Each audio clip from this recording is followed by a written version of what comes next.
Apple finally did it. They released the budget Mac. Interesting name for this MacBook, but it is way less money than the Air, which is this, which starts at $999. And so for them to make a computer that's $600 could help a lot of people enter the Apple ecosystem. So let's talk about what is new with the MacBook Neo. The MacBook Neo is a 13-inch display Mac, so it's a little bit smaller. It's not gonna be big at all. And it's gonna be made of aluminum, as the computers have been. It's cheap, it's light. It also looks good as well. But the MacBook Air will be having the A18 chip, so there won't be any M series silicon in there. As we know, we've had the M1, now the M5, M5 Pro, and Max chips that just got released. The A18 chip has been in the phones. So what this means is, yes, it's gonna be limited in what it can do. This is definitely not gonna be for people who are trying to do crazy things. This is probably more for the college student, and just to enter that Apple ecosystem, to get familiar with Mac OS and things of that nature. So the A18 chip was previously in the iPhone 16 lineup with the 16 Pro chip for the 16 Pro, and then the 16e phone had the A18 chip. This chip is going to be a year old, and so maybe they had excess chips or something, and so, all right, let's throw a budget computer. I don't know what their thinking is, but the chip is still going to be powerful enough to do your web, your basic tasks and stuff like that. Maybe if you get into editing and things of that nature, it's going to be a little bit tougher to do those things and might be a little bit slow, but that's not who they're going for. They're going for the college student and to get people into it. So let's get into some of the details this has. So it's going to have two USB-C ports, very similar to this thing right here. On the side, it's going to have a headphone jack, and they change up the speakers this time around.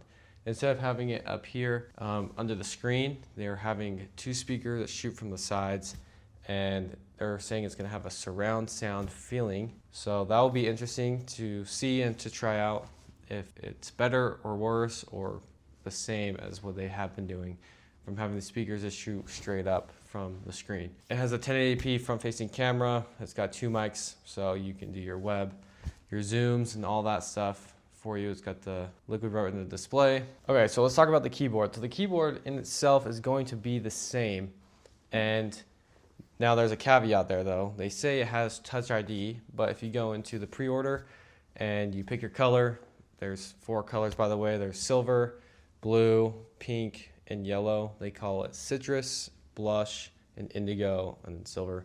And they're actually pretty cool. This one right here is the yellow one, and it's pretty bright. It's a very vivid or vibrant. So they're kind of going back to I think it was the 5 C's when they had the crazy colors, which is always a fun thing. But back to the keyboard, they claim it has Touch ID, which it does, but it only has it if you upgrade it, which then makes it, I think it's $699 instead of $599, and that's when you get the Touch ID, and that upgrades your storage from 256 starting to 512, and so you do have to upgrade to get Touch ID. So they are marketing it with Touch ID, but just know that you do have to upgrade to get that feature.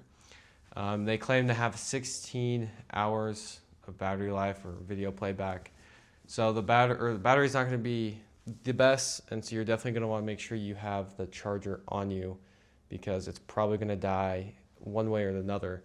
So make sure that you have your charger, because this thing's not going to last all day. The screen has a 500 nits brightness display, so it's definitely not going to be as bright.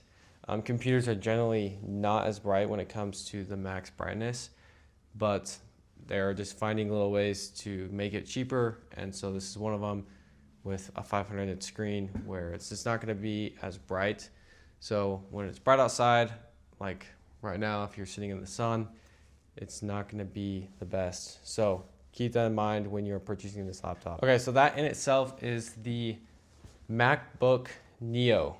This is first thoughts and impressions, and hopefully we can get our hands on one of these to test it out and see what it's like in the real world. Right now you can just pre-order, and then they start shipping March 11th. So comment down below if this is something that you are going to get, if you like that Apple's doing, or if you don't like. So let me know down below in the comments. I'll be there looking and responding to you guys, and I'll catch you guys in the next one. Peace.